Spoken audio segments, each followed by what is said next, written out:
you think about your own circumstances and how often you might have gone through different situations where something has happened, whether it's to you, whether it's to people in your world, and you start thinking about all the things that led up to that moment, going, could I have said this differently? Could I have acted here? Should I have taken this step? It's a normal human reaction. I'm Ian Hawkins, and this is Sport is Life. The purpose of sport, as I see it, is to see your vision become a reality. Find your voice, create strong connections, and learn to trust your body.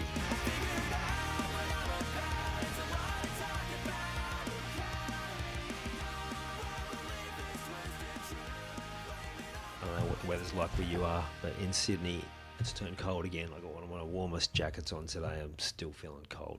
What a joke, mate. I thought summer had started. We had the aircon on the other day because it was too hot, and now we're cold again. Anyway, enough of the weather.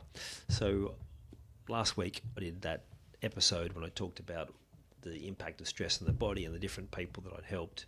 I want to go into the specifics of those cases over the next month or so. And the first one I wanted to talk about was the young lady I was working with that got herself off her thyroid medication. And again, nothing I asked her to do. Nothing I even suggested. She made that choice herself when she just noticed how much better she was feeling when we removed a lot of the stress. And a lot of stress revolved around two big moments. One of them was she'd had a miscarriage and she was still carrying a heap of grief about that. Anyone who is a mum or has had a conversation with a mum, that there's a lot of guilt around being a mum around a whole lot of different things. I remember coaching an over 40s team, and they'd feel guilty coming to training even, and then they'd feel guilty making a mistake. And I just remember talking to them all at one point, just saying, look, this is the one place of the week where you don't have to worry about stress. You can just relax and enjoy yourself. And you could see they were visibly relieved, and then some of them were even quite emotional, just sort of even thinking about their life from that perspective. So the mum guilt is real. And you add in something like a miscarriage where it goes against complete logic, but it's usually like well, maybe I did something wrong. So you go into self-blame, you go into guilt, you go into shame, all of these different things. So there was a part of her that was blaming herself. Maybe I could have done things differently. And again, I imagine that would be fairly normal, because you think about your own circumstances and how often you might have gone through different situations where something has happened, whether it's to you, whether it's to people in your world, and you start thinking about all the things that led up to that moment, going, could I have said this differently? Could I have acted here? Should I have taken this step? It's a normal human reaction. But when it's something as monumental as that, you can imagine the stress that creates on the body. You imagine the impact that could have ongoing while that still sits in your system, because those emotions don't just leave unless you actually process them. They sit there and they actually cause untold impacts on your whole physical being. Of course, they impact you mentally, emotionally. It's why I can remember 11 years after my dad passed, I'm walking up the road towards my home, and then I don't know if it was a song I was listening to or just a memory that came flooding back, but suddenly I'm in tears and it all comes crashing down again. And that's the nature of grief. So we did a heap of work around helping her to reprogram her thinking, let go of some of that stuff that she was carrying that she didn't need to be carrying, by going through these simple but profound processes to help her let go. It doesn't mean the memory goes. It doesn't mean that there's still things from our past that have happened. It just means you don't have to carry that burden. And so that was huge for her. And then the other stress was family stuff. Again, completely normal. Everyone has some degree of family stress. If you've been a parent, first-time parent, and you know what the unsolicited advice you get from all angles, but usually from your own parents and your partner's parents, well, then you'll know that there's a whole lot of pressure and stress that comes with that.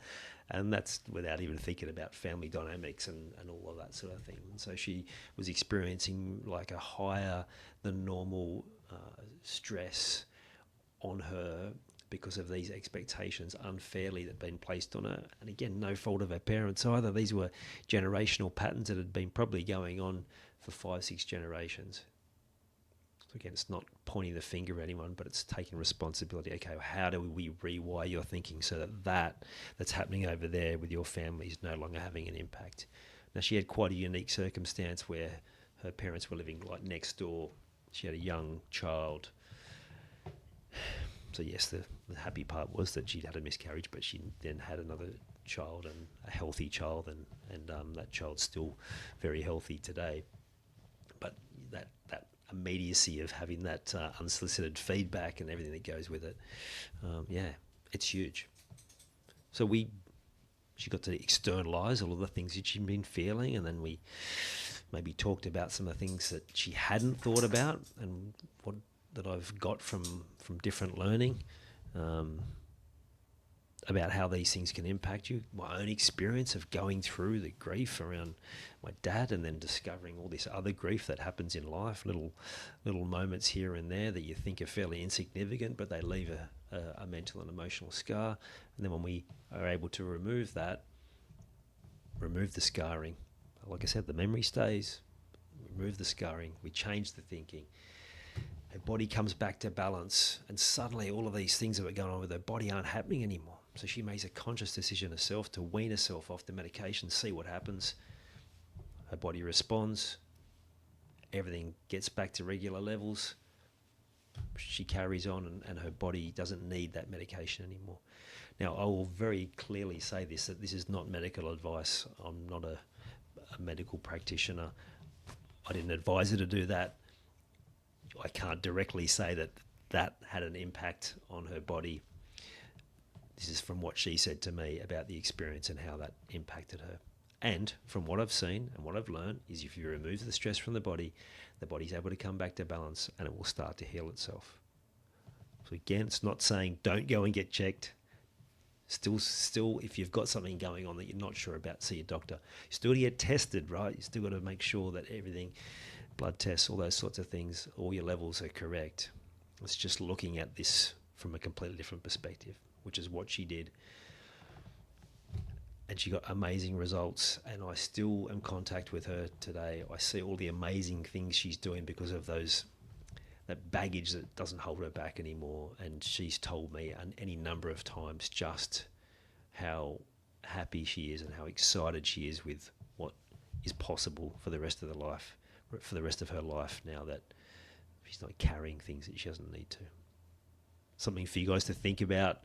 I'll make sure in the coming weeks I'll continue to share some of these stories about the impact of releasing the stress from things that have passed. You've taken the time to listen to this whole episode. Now it's time to take action. Commit to one thing you've learned today and make it happen. And to avoid any obstructions, join the Sport is Life movement by clicking on the link in the show notes.